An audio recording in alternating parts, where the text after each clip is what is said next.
Welcome to the SDR DiscoCall vidcast and podcast, a show designed for brand new sales reps working in the world of tech sales. I'm your host, Bhuiyan, and I'm going to be taking you on a journey on the SDR DiscoCall vidcast and podcast.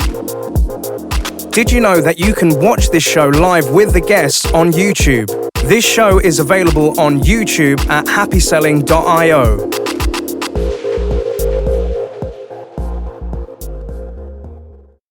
Hello, listeners, watchers, fans, and subscribers, and welcome back to another chapter of the SDR DiscoCall Show. This show is about the world of sales, predominantly around tech sales, and there's a function called sales development, which is at the beginning of a sales cycle. And within this job, we're looking to get prospects interested in what we sell and get them into the actual sales cycle journey. And I think it's one of the toughest parts of sales, in my own opinion. And what I love to do is go find really interesting and cool people from across the globe that work in this industry to figure out, how did they get into this industry?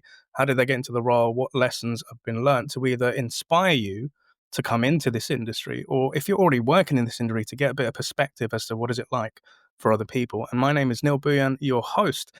A big ask is, if you're listening to this in your local podcast platform, do us a massive favor and make sure that you give the podcast a rating. It helps us get our message out to more people. And similarly, if you're listening to this or watching this on our YouTube channel, to help out with the algorithm, make sure that you give us a like, comment, and subscribe down below, because you're telling the algorithm this is good content. And again, it will help get our message out there. So with the guest that we've got on today, this is somebody that I've known online for a little while. And we actually met back on the Cold Call Power Hour hosted by my sales coach. And this is an individual that when I used to see him come through, used to bring a smile to my face. And we've actually figured out that we've got some similarities when it comes to kids and the ideas of how we want to be as dads. So as another sales dad bringing on to show, I wanted to introduce Connor Grimes. How you doing today, Connor? Hey, Neil. Yeah, I'm doing good, thank you. Looking forward to this chat. I've been excited. I've listened to your calls a lot. I've listened to the podcast, so I'm eager to become a thought. Love it, and welcome aboard, Connor. So, Connor, could you tell us whereabouts in the world are you based? What is your role, and what company do you work for, Connor? Yeah, absolutely. So I'm actually based in Stoke-on-Trent, glorious part of the Midlands. I actually work for a business called Willo. We're a candidate screening platform specifically designed to cut recruitment time in half, ideally for high volume recruitment, usually selling to HR, talent leaders predominantly. Love that. And thank you so much for setting the scene there, Connor. And Connor, as a question that I like to ask with all of our guests, outside of sales, what things do you like to get up to? What are your passions, hobbies, and interests, mate? Well, as you mentioned, I'm a dad, so most of the time gets taken to spend with my kids.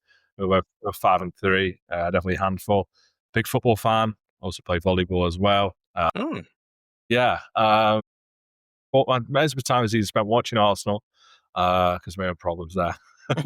Enjoying volleyball, playing with the kids, and obviously me and my fiance as well. We go up some nice walks and food and that.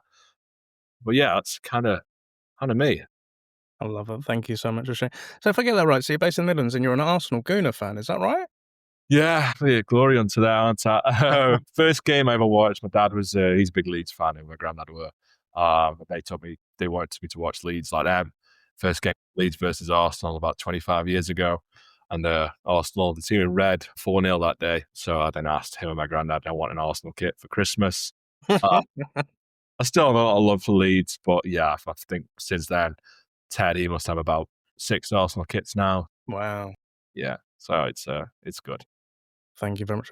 I'll be totally honest with you, Connor. I'm not really a football man per se, but I'm what we call an honorary Gooner or Arsenal supporter.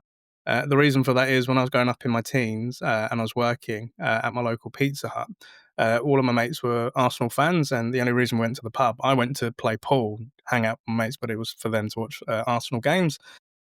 So I kind of became an honorary Gooner as well. So there we go. Cool. So everybody's learned a little bit something about Neil as well. But at this point of the show, what we like to do is go to our guest's LinkedIn profile to kind of figure out what was their story. So with Connor, his LinkedIn profile will be in the show notes in the podcast if you scroll down on Spotify or Apple Podcasts. Or if you're watching this on YouTube, you'll find it in the YouTube description. So with Connor's LinkedIn, if you want to connect with him, reach out to any of the topics that we've spoken about today, or perhaps pick his brain on things that he's gone through, feel free to reach out. But Connor, if we go like way back in the day, you've had a colourful career working in different companies and obviously with industries as well. And if we look way back in the day, I think you've worked in the likes of retail, you've worked in like hospitality as well. But you've worked at Superdry, you've been a restaurant and bar manager, you worked at Radius, you worked at Finley James, who I'm familiar with in the world of recruitment. You've worked at Thrive, Q, and most for the past year and a half, you've worked down at Willo as well. So Connor, we'd love to know, like, what is your story, dude? Like, how did you get into sales? Where did it all begin? And tell us more. Well, my dad was a sales director, account director at BT for a very long time. And he actually met my mum when he used to work at Xerox. The printer people. Yeah. Yeah. That when, my dad always provided for myself and my sister. We used to go on family holidays all the time. He had a nice house. He drove nice cars. I was thinking, well, that sounds an interesting career. Like, and he didn't go to university. So I thought, let's see how do I get into that? But before all that, like you saw, I started up super dry and at hospitality. I just passed my driving test. I would have been about 17 years old. My dad was like, you've got a car, you need to run it now. So I became a pot washer at the local pub, which, isn't the most glamorous, but it's basic. Yeah, and it's funny now looking back, like, I was on like £5 an hour. That was literally just beer money and fuel money doing the hours. And then I turned 18 and then I became a barman, which was a lot more fun, I think. You get a bit more social side than being hide away in the kitchen. Yeah. But I enjoyed that. And to be fair, there's times when you've had like a heavy day or a heavy week or month in sales, like when you work remotely all the time, you don't get to have that sort of collaboration or just like, team spirit, go like, socialize and that. And like when I was, I had some happy memories working at the bar and restaurants. I worked some weddings as well at Slater's. And then when I moved away to university, I got a store temp job at Superdry. God, that was a different experience in itself. Yeah. Tell us more, mate. What was different? It was exciting and very interesting. The interview process was quite funny, actually. We had to do a styling case study. We got paired up it was like an assessment day for about 10 people. They were going to hire 2. Funny enough, I actually got hired, which is pretty cool. I got paired with a girl who was doing fashion design as a degree. So I thought, I'm quite lucky here that I've been paired with you. So then I was like, you do the styling and I'll present it. Like I can do presenting. I'm fine with that. And it worked really well. We had to staff for like a 40-year-old man who was a dad and goes out and about. And super dry. You kind of know what their clothes are like. They are very much, outdoorsy as well, but quite comfortable as well. And then, so I got the job. And then a couple of months in, Justin Bieber was on tour in Manchester at the time. Wow. Store on lockdown because he came into the store. No way. Hire a jacket, which is pretty cool. Yeah. At that time, growing up, Bieber was obviously very big. And I was like, a bit fanboy. And I was like, yeah, that's Biebs.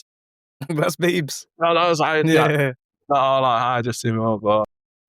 They bought this Idris Elba jacket, which was like £500. Nice jacket, to be honest.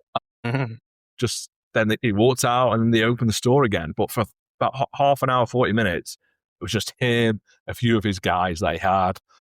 And we were just like, best behavior, just abnormal. So abnormal. With a big celeb coming in, yeah. Biggest person in the world right now. But it was such a cool experience. But then, and then unfortunately got, because it was Christmas temp, I also kind of got fired from that role because they had some uplifters in the Trafford Centre. Few protocols that you got to act and do. I just instantly thought, I was like, there's this kid running out with about £400 bit of kit. Sounds chase him. So just rugby tackle the guy. That's apparently not what you're meant to do. Shock horror. I mean, I kind of got a well done for, retrieving the stock, but. So you got it back? Got it back. Yeah. A lot of trouble because it was like, what are you doing? You can't just it's customers. I was not a customer. It's a thief, really. But. Yeah. No, definitely, mate. I think that was, like you said, so you're working in that shop, you're with your partner, like you're doing like all the design element with them, and then you get this massive celeb come in, and like you said, you had to act normal. Like you said, this was like a temp sort of role, but then seeing Biebs and seeing a big celeb come in and saying, all right, we need to act prim and proper and just as if he's nobody, but like support the guy. But they shut down the shop.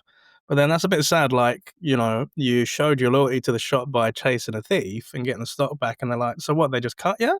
I got invited into a meeting like the day or so after, like the next time I was on shift, and like rear manager of like the Northwest came, and someone from London came up and spoke to us, and like, yeah, kind of like, it's just, that's not okay. Oh.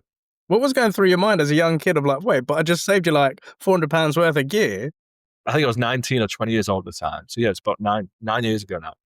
I was just kind of like, I thought it's the right thing to do. Like, if the beepers haven't gone off, the guys have clearly done it very well. They've stole this. But, like, I'm doing my job. Yeah. I mean, I only worked like 20 hours a week, and it was really hard to get to because I lived in the city centre as a student, and I had to get to Trafford Centre, which I don't know if you know Manchester that well, Neil. It's a bloody pain to get to Trafford Centre from the city centre. I haven't been, but funny enough, I'm actually going to Manchester in about 2 weeks for like some sales training bits. So it's going to be, because I've actually got family in Manchester that I haven't spoken to in about 30 odd years. But yes, I'll find out because I wanted to do a bit of shopping because I've been told like the Christmas markets around Manchester are kind of elite, right? Yeah. The Manchester markets are unbelievable. And we're actually going out with the kids next weekend. And then we've got our Christmas works due in Manchester, which I'm sure we'll end up at the markets after anyway. Yeah. Yeah, the city centre's great. So I wish I kind of, in hindsight, if I knew my bearings of Manchester before moving the city for uni, I would have thought I'd job the Arndale, because then it's just one bus straight to the city centre. Well, getting to Trafford Centre at 5 o'clock during rush hours, it was a disaster. It was a good experience anyway. I mean, I met Justin Bieber, so it's pretty cool.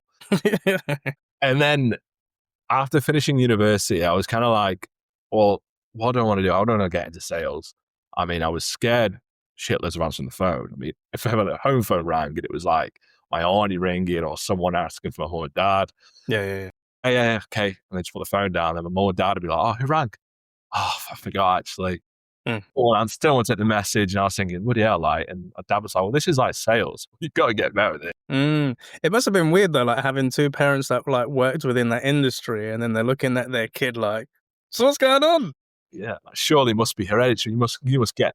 Then it was an absolute car crash. But then I got a job at UK Fuels Radius, which is what they all are. But actually, it was under like their Esso arm at the time, which is like a different brand, but it's all under the same group. And for the first few months, I was like a sales coordinator, really much just lead generation, just calling a list of people. How do you buy fuel? Do you have fuel cards? Blah, blah. And it'd be a bloody hairdresser. It'd be a vet. They don't need fuel cars. They're not out on the road all the time.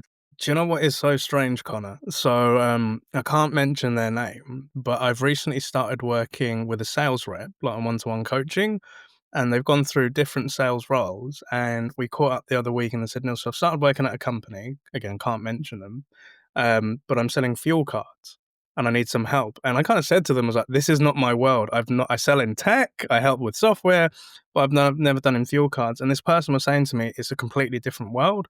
So they're having to phone businesses and she said to me, like, what advice would you give? And I would just say, like, who are your main customers? She said, it can be anybody with a car.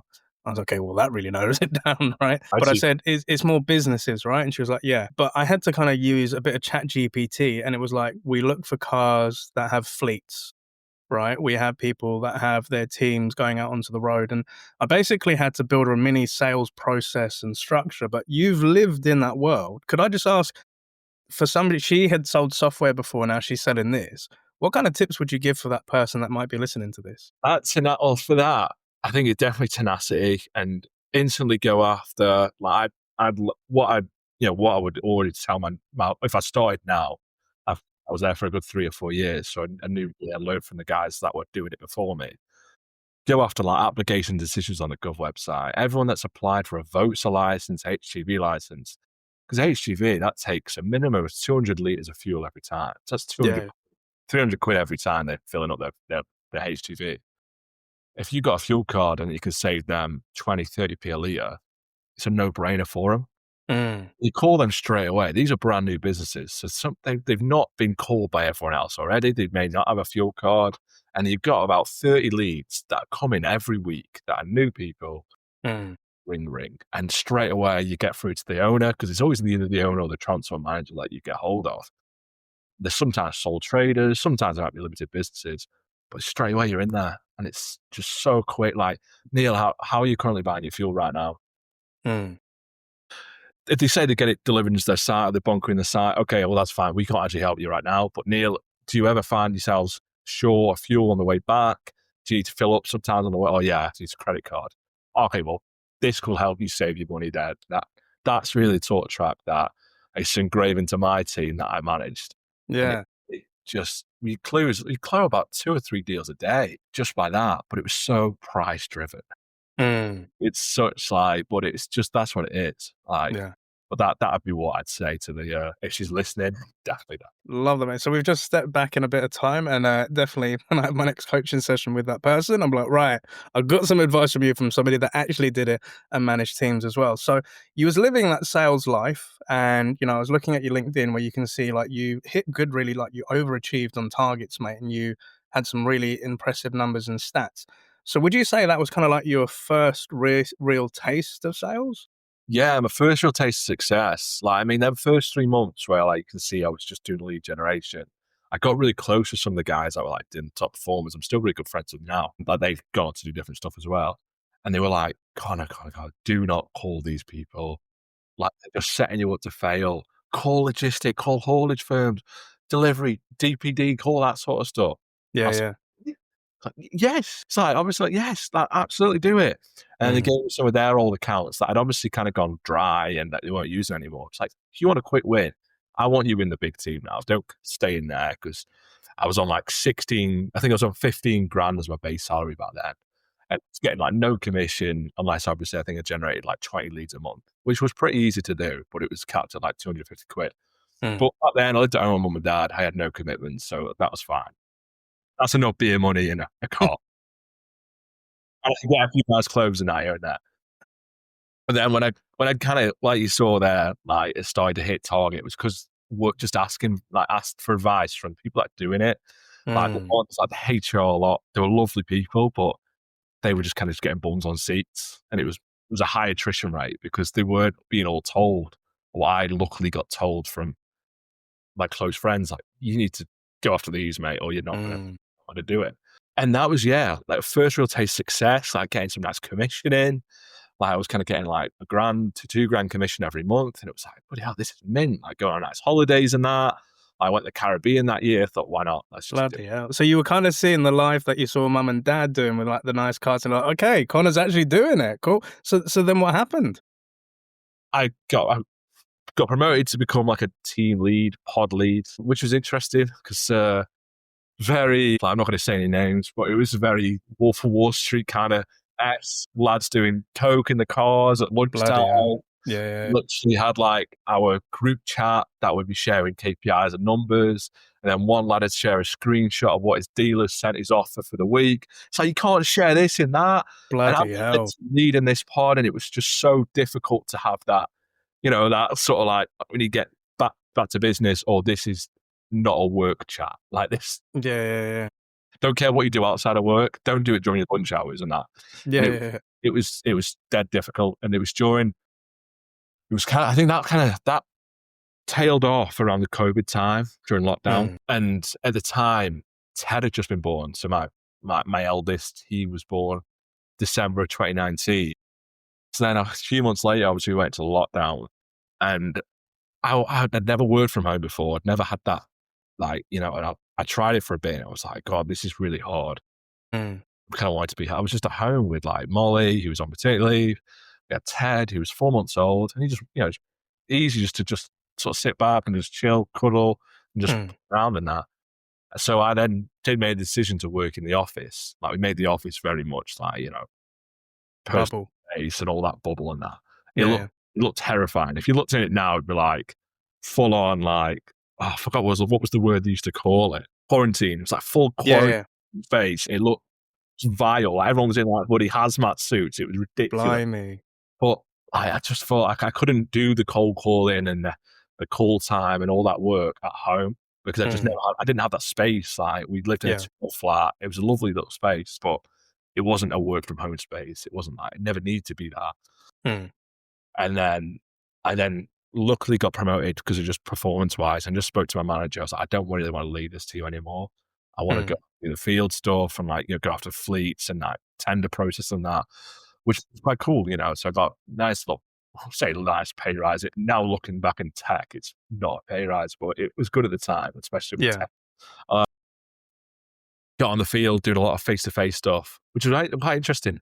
Meeting transport managers at like garages, truck shows and that kind of stuff, and just being like, Neil, you know who we are, but I know you've probably got a whole wallet full of fuel cards. What are you actually using right now? Oh, I'm using these. They're offering me 98.2 for diesel. Mm. Yeah, that's a good price. I was like, it's not a very sustainable price though, is it? Because right now fuel's costing, that's like cost price. So they're not making any money on you using that. And the guy would be laughing, like, I know, Connor, but it's the game, isn't it? So it's like trying to the ways and like understanding different stuff and then giving them a bit of extra value. And it was great. And then I got to it was at the turn of the year. So it would have been 2021, I think it would have been. I said to Marl, I've been doing this for like 3 or 4 years. Mm.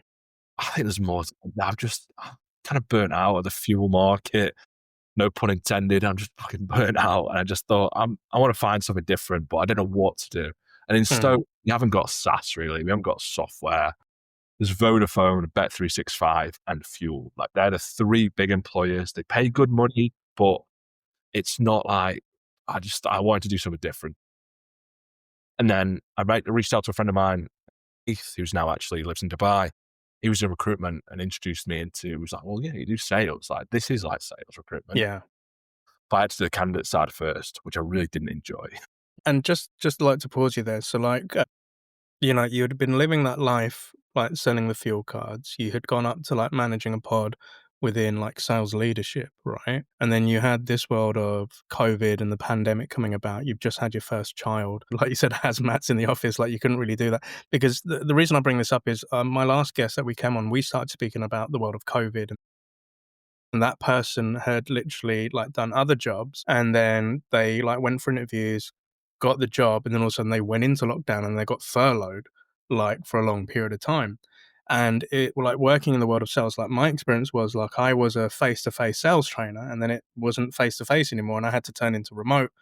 And that's how I launched the podcast and all this. Like we had to adapt and change, but like you went through an element of reflection of, you had a bit of a breathing moment and think, is this where I want to be for the rest of my life, right? And then you panned into recruitment, because I've met a lot of people that work in tech that came from recruitment and then went into tech sales. But you said a key point here, said you were on the candidate side and you didn't really like that. But for the listeners that aren't aware of the world of recruitment, what does that mean, like the candidate side? Yeah, absolutely. So that's more like the placement side of things, so doing the headhunting, dealing with like giving the offers out, setting up them interviews, and really just getting them excited for the role. And I'm not sure about some of these listeners. I've definitely been one before, flaky candidates, or they don't tell the full picture. Oh yeah, I'm only speaking to you. I've only got one interview with you. I just got X, Y, Z in the back burner, and that's totally fine. But it's so frustrating.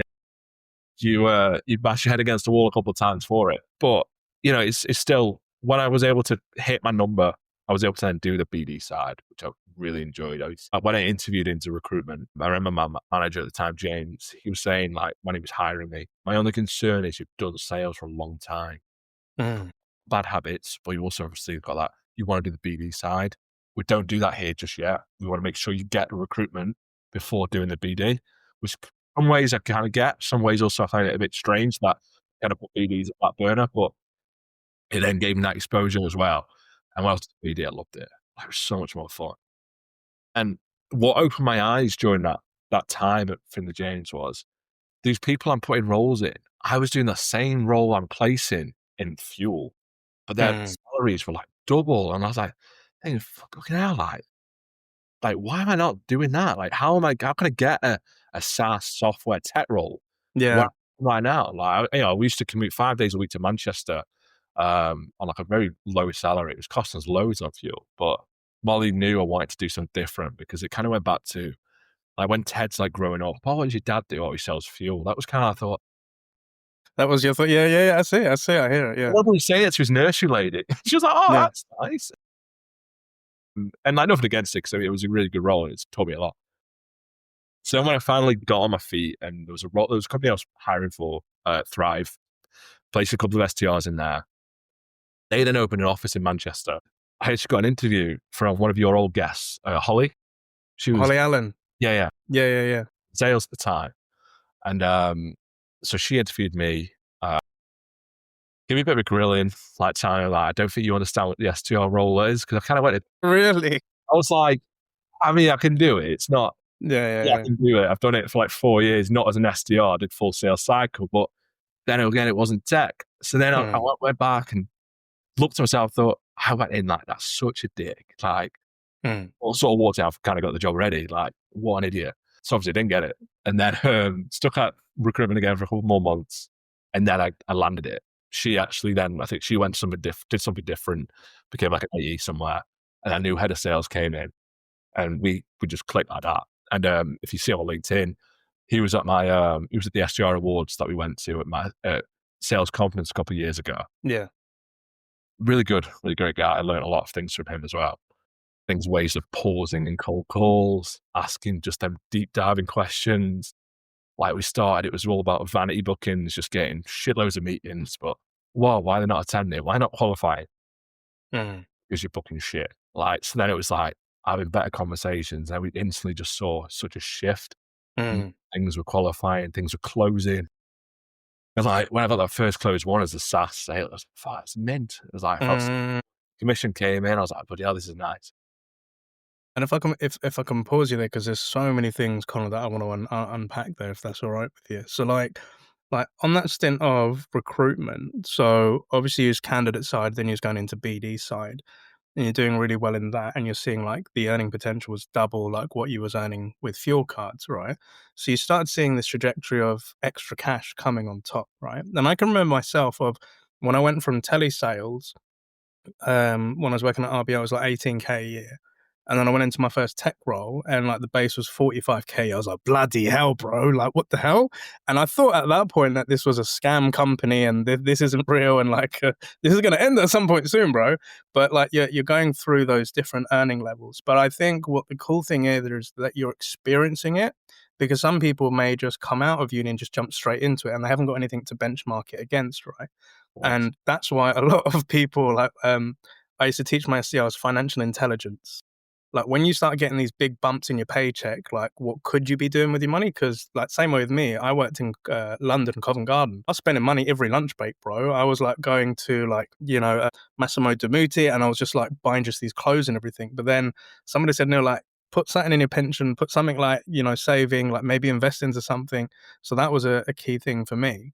But you said something that really intrigued me was you were placing candidates in these SaaS companies. And you were then asking yourself, and as Molly said, you want to do something different. Why aren't you going for those sort of jobs? And I have met a lot of, I think I had a guest on this show once who used to work for Prime. I think they do like recruitment as well. And then she was placing candidates and she did like an SDR assessment day. And then she said to herself, why am I not doing that thing? So again, before we move on to the next topic, if a recruiter is listening to this podcast and they're thinking about taking the jump of going into tech, what advice would you give to them? I'd tell them to seriously consider it. Like think about, the companies you've been placing candidates for. You get to tell them, you tell your candidates, do the due diligence, like check like what they're doing, what the product is and that kind of stuff. And then really just throw yourself in and maybe have a few test interviews with people that, I'm not about time wasting, but there's going to be some roles where you can hit easy apply on LinkedIn, but you may get conversation. It's also sometimes good to help, just like kind of like role play it. You're never going to get that one interview, one hit wonder. And if you do, fair play, you must be a great candidate. Yeah. And like, that's great for you. But it's good to kind of have that and like really just think about it. And then if it doesn't pan out, like it's, you never know unless you don't know. Just jump straight in. Like, I just turned 29 a couple of weeks ago.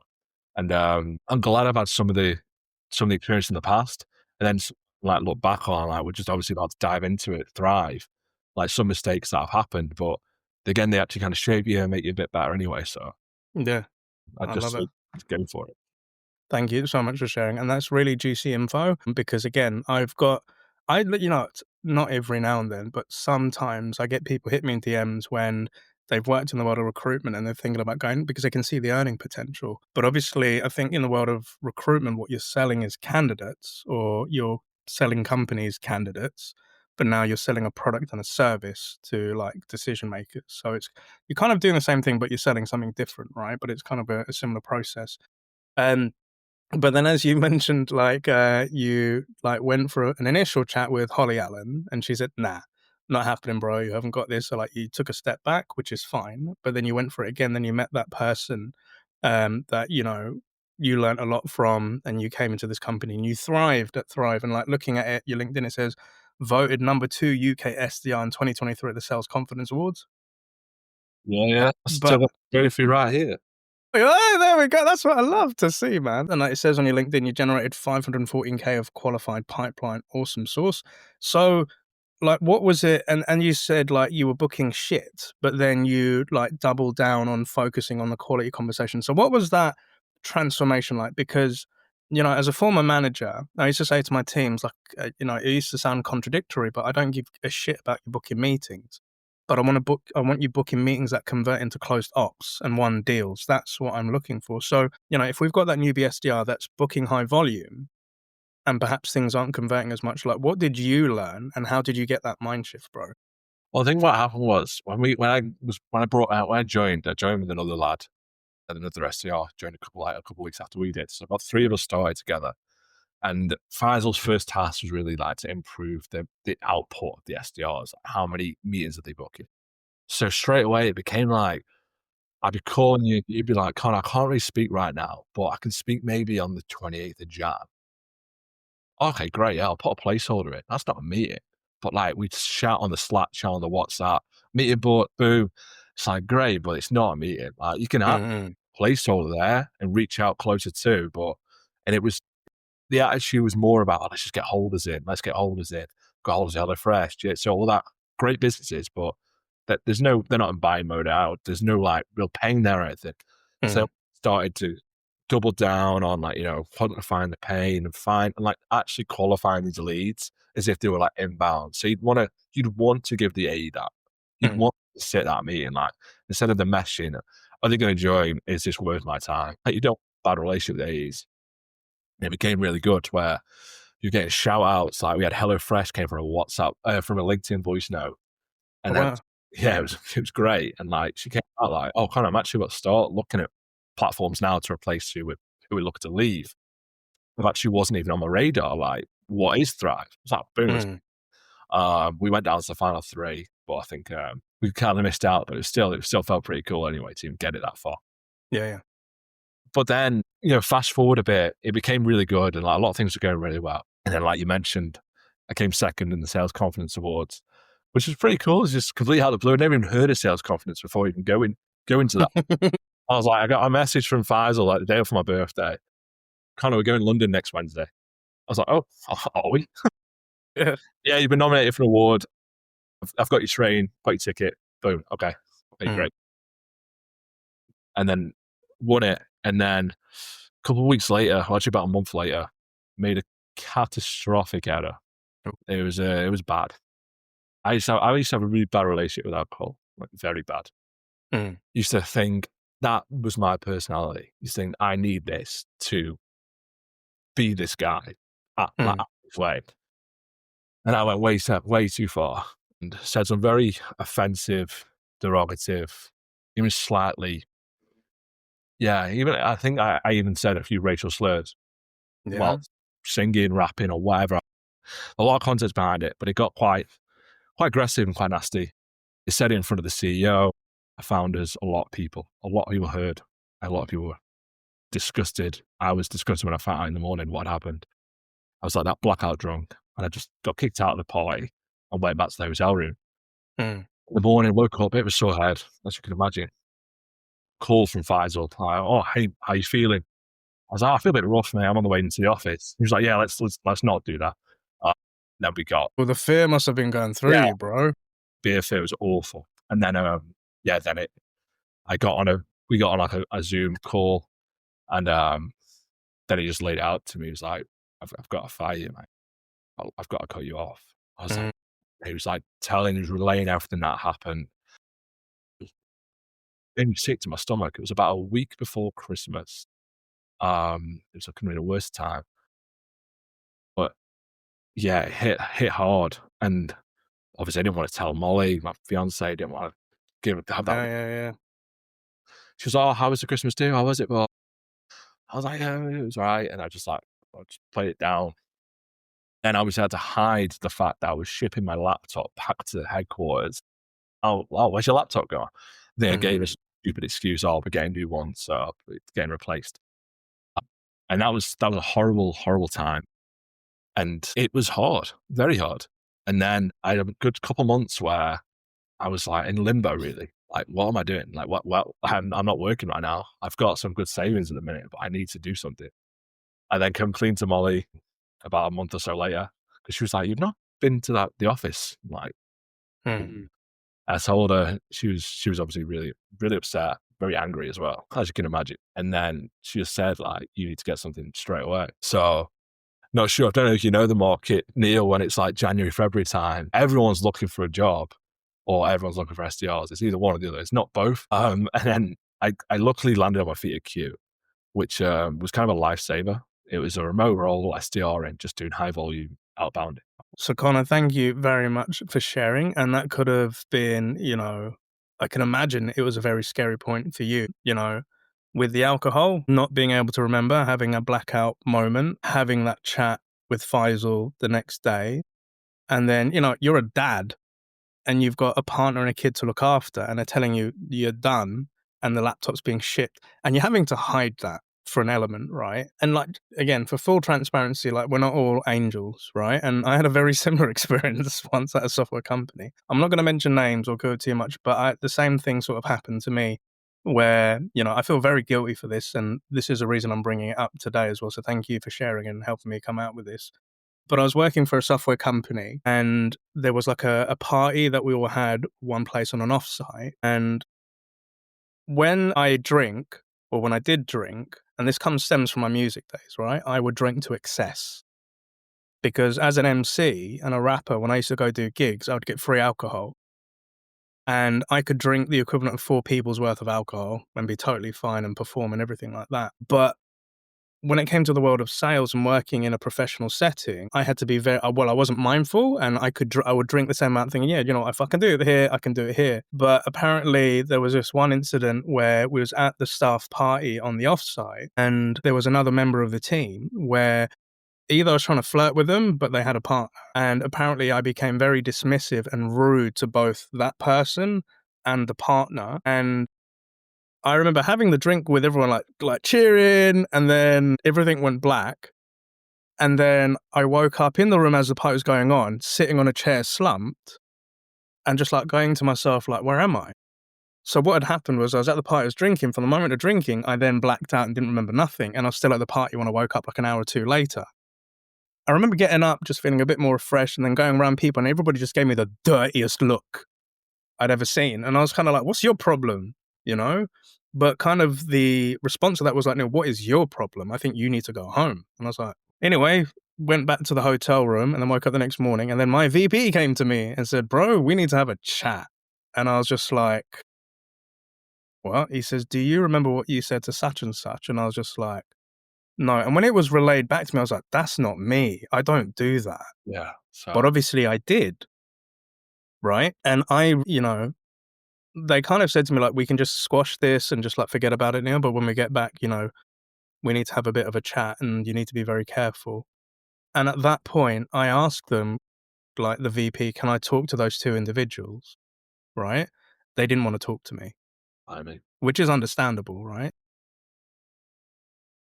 But later down the line, like a week or 2 later, they allowed me to sit down with them both, and I profusely apologized for my behavior. And the fact that I tried to chat somebody up and then cuss their partner in front of them, bro, Neil, what the hell were you doing, man? Thanks. But from that point on, I'm very lucky they did forgive me and they were very understanding.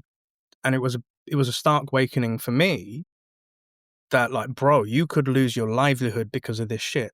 So that's where from many years ago, I've made a conscious effort that I don't drink with work people. Right? From that lesson, it scared the bejesus out of me that I would never do it again. So when I have been, to team meetings or offsites or like stuff with, clients, they're like, Neil, what do you want to drink? I'm like, I don't drink.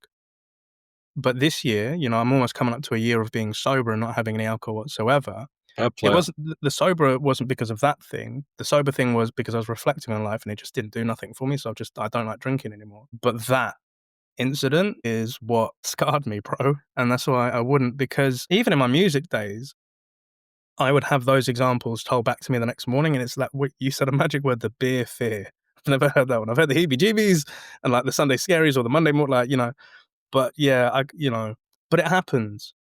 Right. And it's not excusable. And again, I'm very sorry. And if those people ever listen to this, like, that was a different Neil. That was in my early 30s. Right. But you said you had a saving grace, which was Q, Yeah. which helped you out. Right. My saving grace was they forgave me. And, I went on to my next client after that. But like, how did Q come to the rescue? How did it queue up in your life? You actually did because, like I mentioned, it was such a bad ending at Thrive. But then Josh, our CSO, he reached out to me and was like, Connor, you're a fucking sick SDR. Like, you're a really good SDR. We hate that we've had to do this. Like, and obviously in that time I was really apologetic and just fucking hating myself. And like, that's not me. I'm not like that. I can have a few jokes and that, but I would never mean anything. He was like, these guys are hiring. He was like, I want to put you forward for this guy. They're one of the competitors at Thrive, but they were growing an SDR team, but they wanted to be in London 2 days a week, so it didn't work out. But then he was connected with a guy, like that was my then CEO at Q, right? Was like, speak to this guy. And obviously I had a really good conversation with him and it looked like it really just, in sync, it went really well. Hmm. Yeah, I enjoyed my time at Q. It was fully remote. We had an SDR team all across the UK. Well, we had 3 SDRs. But the platform itself, I don't want to slam it. It just probably wasn't ready for the UK market. It was doing great in South Africa. During that time, I was able to kind of just get my mojo back in sales. Like, I felt more confident again. Went away with Molly and the kids. I was able to just, felt more like myself again, like as a confident in sales again, being a bit more deliberate as well. I didn't go for drinks with them. Like, we met in London a couple of times at Q. I did exactly what you did, it seems. Just didn't drink. I was like, I've driven to the train station. I don't want to have a beer. And you're like, oh yeah, that's fine, not a problem. But actually, I was fucking shitting it that I just don't know when to stop. Because I love a pint. I've kind of gone off my love of beers over the last sort of probably 6 months. That's when it stabbed me. But realistically, I've always enjoyed a good pint. But then, I was kind of loving. So I'd been at Q for about 6 months. I was doing really well, but we were talked differently there. It was just talked on meetings attended.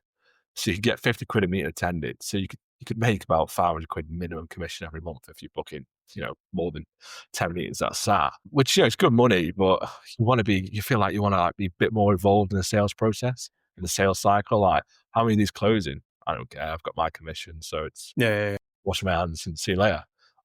Then Jazz, my ex-head of sales at Willo, reached out to me. I want to grow an outbound team. We briefly met at the Sales Confidence Awards. And again, I was drunk at that. I don't remember meeting at that now. It was me. Good. And we obviously were local. And then, so I had a chat with her, really good. And it was back in the HR talent space that I've been selling into at Thrive. I was like, yeah, this seems good. Went in, built out the function, which has been really good, really exciting. And got some quick success. Like, we met with Heineken, Chelsea FC. Not a Chelsea fan, but it's still pretty good getting a football team. Yeah. What would your football? And like stuff like that was like, okay, the wheels of motion here. Like, they'd never out about before. And now the founder, Woody, was a big fan of enjoying getting these big logos in front, like Willo in front of them. And then turn of the year, we grew the team. So then I had 3 lads reporting to me. I was like BDR manager, which felt really cool. During that whole time between September to December, I'd not had a drink with a pal. I even decided to leave the Christmas party early last December. Like, I did the meeting and then just fucked off.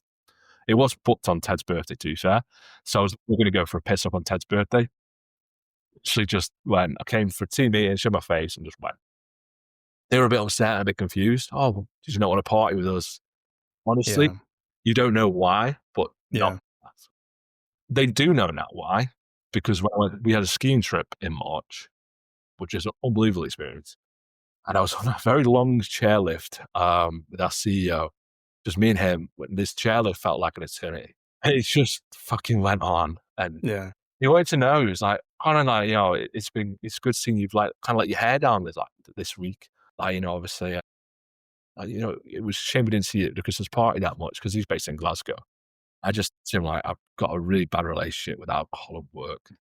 Mm. I didn't want to fuck up my role here, bringing the old self out. Like, I've got self-control, but I just didn't want to put myself in that scenario again. Mm. Fucking hell. I was able to let my hair down with a few beers at the après, which was good. Felt nice. Went skiing down the mountain at the end of the day, fucking very hard. And then after that trip, it kind of went a bit shit. My leadership style was very questionable. I was very much more pally with them than leading. I was Mm. really hot on KPIs and that kind of stuff because I hated being micromanaging my back in the day. Yeah. But then I was like, hang on, I'm well ahead doing my meetings, but in that, but the team are, fuck, I need to now kind of reverse back and not be the pal, not be the mates, which is very difficult. And then unfortunately, we dismantled the BDR team. Felt really guilty for it. I had a good tough couple of weeks where I felt really, really down and really depressed about it. I thinking that was me. I've not led these guys right. I've failed these guys. One lad, bless him, he got promoted to AE, so that was a kind of like silver lining of that. But with the two lads, I felt like such just a dick. Like I could have helped you guys more or fought your case. And then the last 6 months have been a bit different, and like Mm. we're here. So it's been an exciting journey, Neil, but it's been a fucking weird one at times as well. And I love the honesty, Con, and thank you so much for being honest and sharing these insights, because I think there are a couple of sections that I would love to bring into the episode today, and if you're comfortable to do so. But I'm going to preface this by saying, everybody has a choice in what they do, and this isn't coming off as like a preach. This is just coming from a place of experience, right? And talking about alcohol, substances in the world and ecosystem themselves, because I know it happens, right? But it's not something I've really discussed openly before on this show. But I do think it is something to bring into just like not so much as a warning, but something to be mindful of, right? If I like kind of see it from my perspective as to what I've seen over the years, like in the last decade and a half, because let me put it to you this way, dude. When you were earning like that 18K and then you're going through different waves and hitting higher ceilings of earning, it brings you into different social circles and the way that people celebrate within those circles. And I saw that, like going from telesales to working in my startup, like when we smashed the quarter or, smashed the year, I had our VP or of EMEA bringing out bottles of Dom Perignon at like 12 o'clock in the afternoon on a Friday, like pouring everybody a glass. And for me, back then when Neil was drinking, Neil had this rule of you don't drink or do anything until the sun's gone down. In other words, you've done your job and responsibilities. You can do that before bed. So but it was like, if you didn't do it, you felt like an outsider to it. And then, many a time when I was working as that BDR role, my team said, like, Neil, you need to come out with us to socialize. And I lived with my parents at that point, right? And they're God-fearing Muslim people that don't drink, right? But for me, it was a little bit fearful because, like, we'd finish work at 5 and then we'd go into Covent Garden where we'd go for a restaurant and then you'd see like a Stella come out. Then you'd see more beers coming out and then it turned into a JD. And there were many times and I had many funny like experiences of getting fucked up with them, but it felt like I had to do it. And if I was the guy that said, "Oh, I need to go home because, I need to be home by a certain time and I've got work in the morning, I've got leads to call," and I'm like, "No, man, you need to like social." There was this pressure to socialize.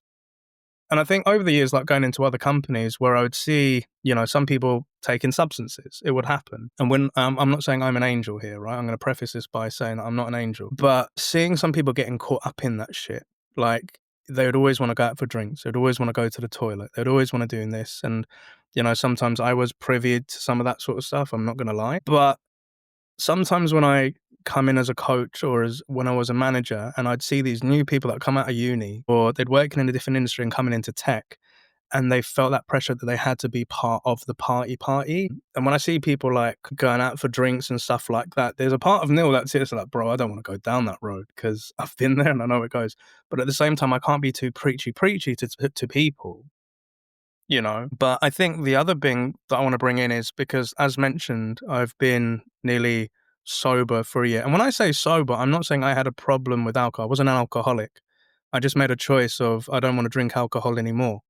Somebody on my LinkedIn that I was prospecting the other day, they're like a head of sales, said, "Are you looking for any coaching?" He came and said, "No, we're all cool on coaching." But he did say, "I've been seeing your LinkedIn post about your sobriety journey, and I just wanted to say, well done, mate." And I was like, "Oh, cool. Thank you very much. Appreciate it."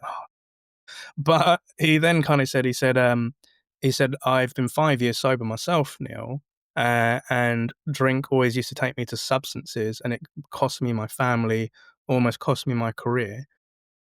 But I just wanted to say, keep going, mate." And that kind of touched me, and I was like, "Yeah." And I think it's one of those things that's a taboo in sales. Like, it happens, but we don't open. Obviously, we're not going to talk about it on LinkedIn. We're not going to put out posts and stuff like that.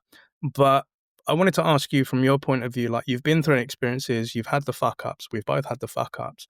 But what kind of like advice would you give to that newbie that's coming to sales where, they're asked to go out on the Friday after work, or, they're privy to like being brought into the inner sanctum circles? Any advice for them, dude?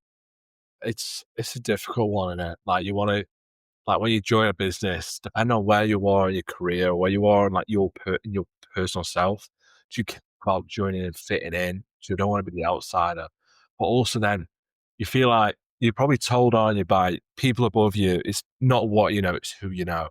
Yeah, I want to be in that circle. I want to be around them people, but then I don't want to fucking go down to the bathroom and have keys at beak. I don't want to do that. I yeah, don't yeah. absolutely. But then I don't also want to be looked at. Oh, you're not boring. You still work, you're not play.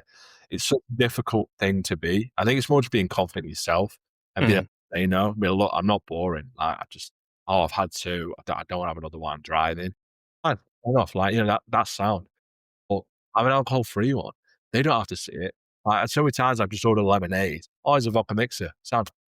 Like, mm, so they're not even none the wiser. It's just a lemonade in a straight glass. They don't check. But it's so difficult. I think it depends literally like what you just asked there, Neil, where they are in their career. If they're yeah, 18 to 21, it's so difficult. You're like, I'm 29 now. If someone asks to go for a pint, oh, I'm not feeling it. Well, yeah, yeah, yeah, I'll come on the pub with you if you want to chat. But yeah, if you yeah, yeah, vent, I'll happily listen to you, mate, but I'm not yeah, drinking today. yeah. And thank you for the advice. And I agree with you. Like, I've kind of learnt this in recent years. Well, um, whereas before, when somebody said, "Oh, do you want to go for a drink?" I said, "Oh, I'm not drinking today," or "Oh, I've got something tomorrow," like that. What that implies to people is they will. It's like an objection handling sort of thing. You hit with the objection, and they're trying to get you and convince you to go the other way. But I've learnt a way to shut down the conversation is I don't drink, and they're like, "Okay." And it kind of stops them there and then versus, "Oh, I'm not drinking today. I don't drink," cuts the conversation. And that's helped me a lot. And I think what's really surprising for me is with going on this sobriety journey, I've now got to the point where just drink doesn't even come to my head. Like, I have no need or want to go to a pub and I say, and a lot of my friends, there are two sides of this. Like, some friends are like, "Oh, Neil, do you want to come to the pub? But are you okay with that? Because I know you're on your sober journey." And I'm like, "No, cool, bro, I'm cool. Like, I can go to a pub and not have a drink. It's fine." But I appreciate where that's coming from. Then the other side of the side of this is that I've got others like, "Oh, Neil, mate, almost, yeah, like, well done. But, it's almost Christmas, bro. Like, let's go to the pub. Like, you're going to have a cheeky drink there?" And I'm just like, "No, I don't drink." But trying to convince me to drink. And I'm like, "No." And it's that pressure. But like you said, being confident in yourself to kind of say no. And I think the whole thing of fitting in and like when you're younger, because I've seen it like when I've worked with different teams and there are younger SDRs in their early 20s and they've had a couple of drinks on a team outing and I see that glazed look on their eyes and I'm like, "Yeah, I know where you are, bro." But I've kind of got to this thing where I can go to an event and if people are drinking, I'm not uncomfortable with it. But the moment I see the glaze over that person's eye, I say to myself, it's time for me to go home.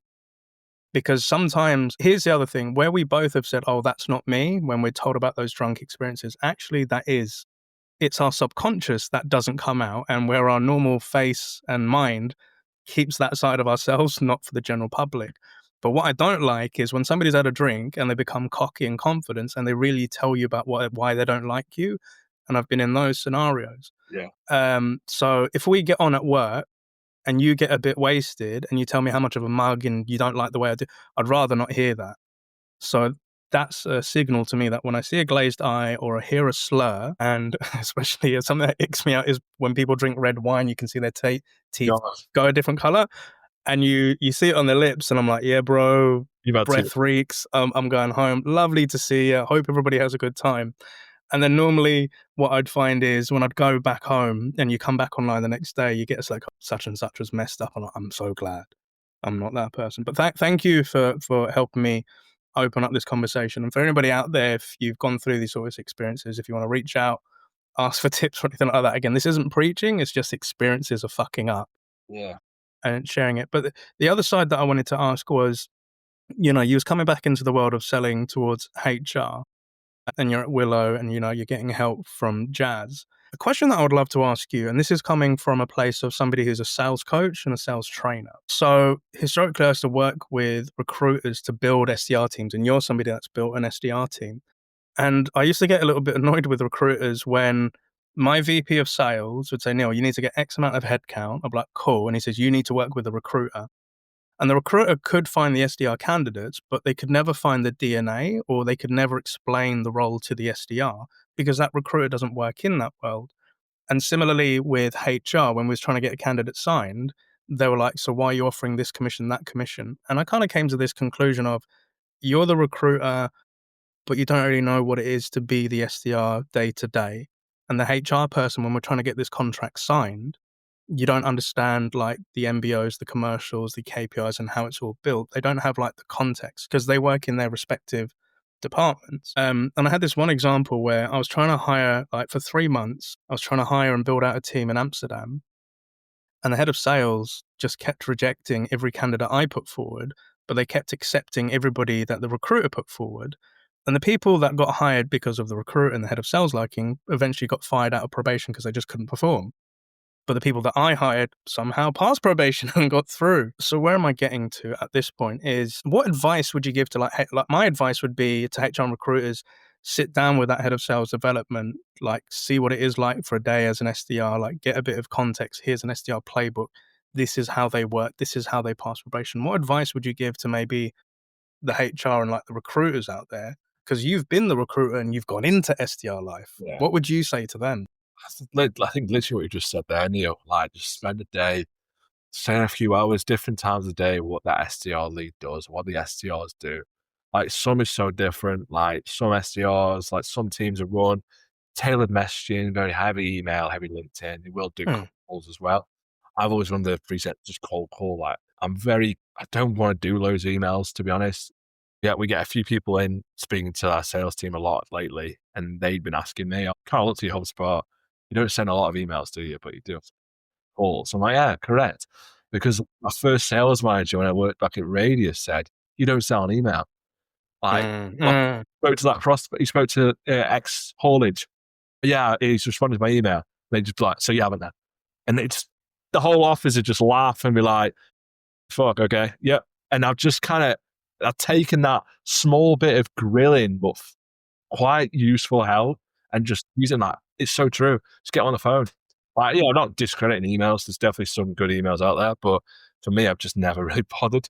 So feedback to give to these recruiters and HR people is, understand what they're doing, what are their day to day. And you can ask them straight on the phone, like, Neil, appreciate you looking for this role. You could be a good fit. What's your opinion on cold calling? How many would you say you do in a day? Oh, I do about 50 a day. Okay. Looking at that KPIs, the team are doing probably 80 plus. Some days it might be less. They've got a lot of meetings on. Is that too much for yourself, or would you rather be doing elsewhere? Actually, I like doing a lot of emails. Okay, that's great. You might be a good fit for something else. Probably not for what they're doing here. And that's really, it's just understanding, because there's not one shape fits all. There isn't for SDRing. Yeah. I mentioned Holly already, and like there's some great guys on LinkedIn that they get so much work from LinkedIn leads and like emails they do. Fair play to them. I've all got my meetings. I booked 7 this week in a short week, all from cold calls. I just enjoy doing that. It's just easier. So yeah, that'd be my advice. If it's sort of hidden in there, just cold. Yeah. No, I love it. And you're right, there isn't a one size fits all, and everybody has different ways to success. Like for me, cold calling isn't my thing, right? I hosted a power hour helping SDRs, and I help people with scripts and all the stuff like that. But my favorite channel is LinkedIn, DMs and videos and voice notes.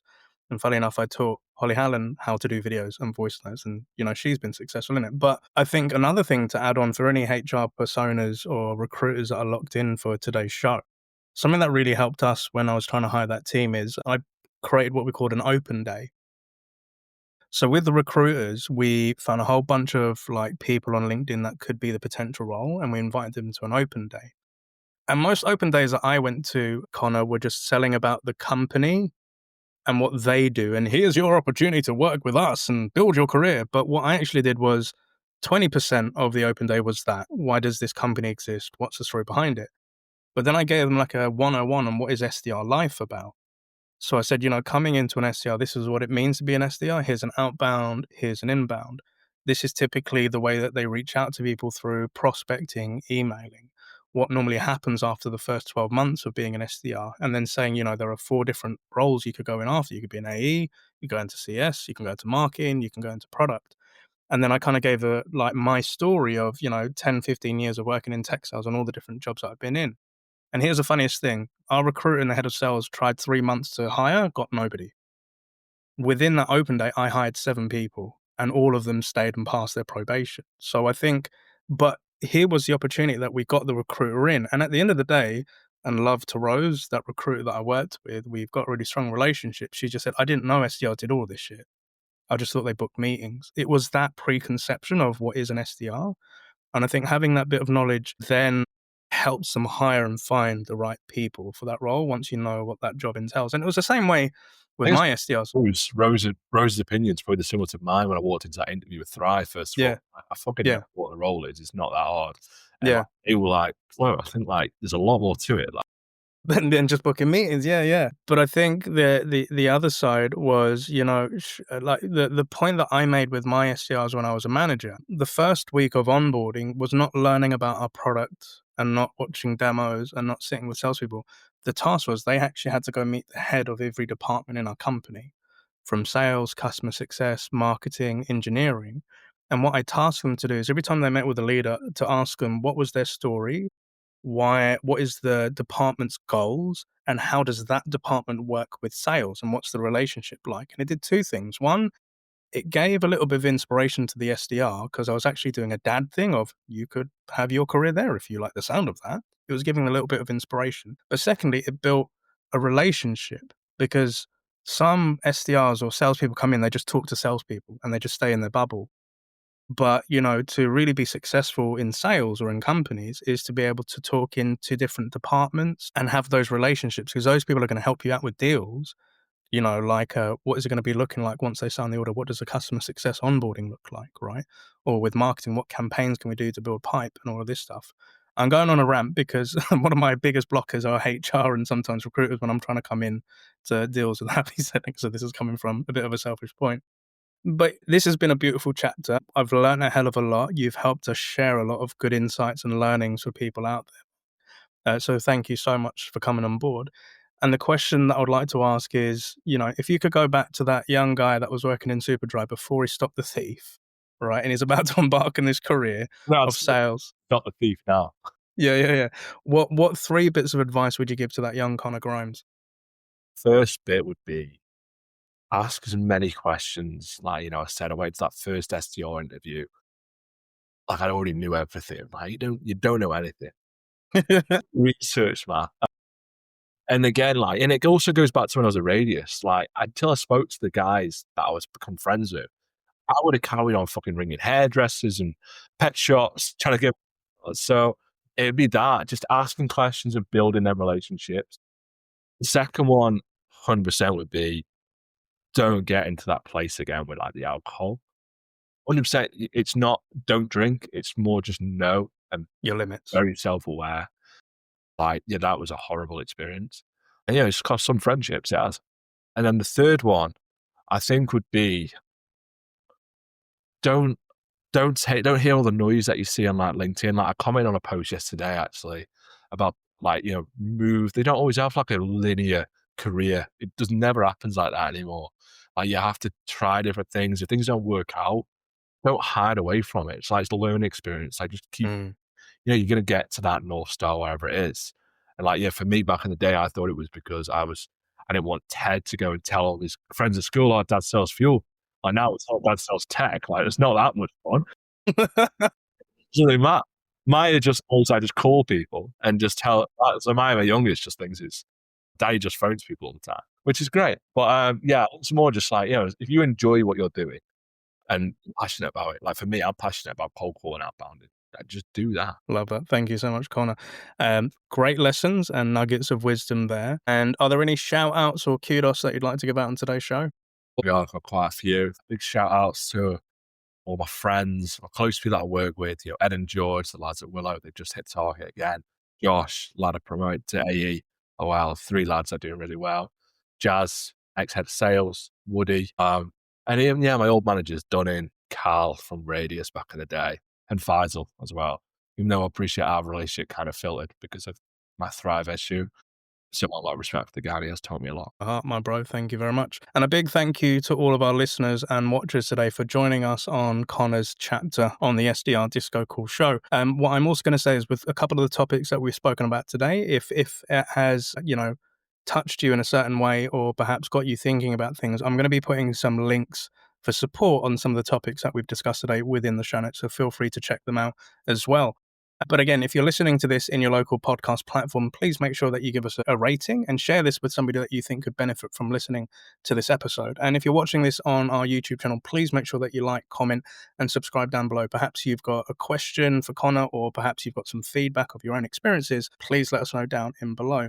But Connor, as always, it's a pleasure to connect with you, dude, from one sales dad to another. Thank you for being on the chapter today, and I wish you an awesome weekend, my bro, and happy selling.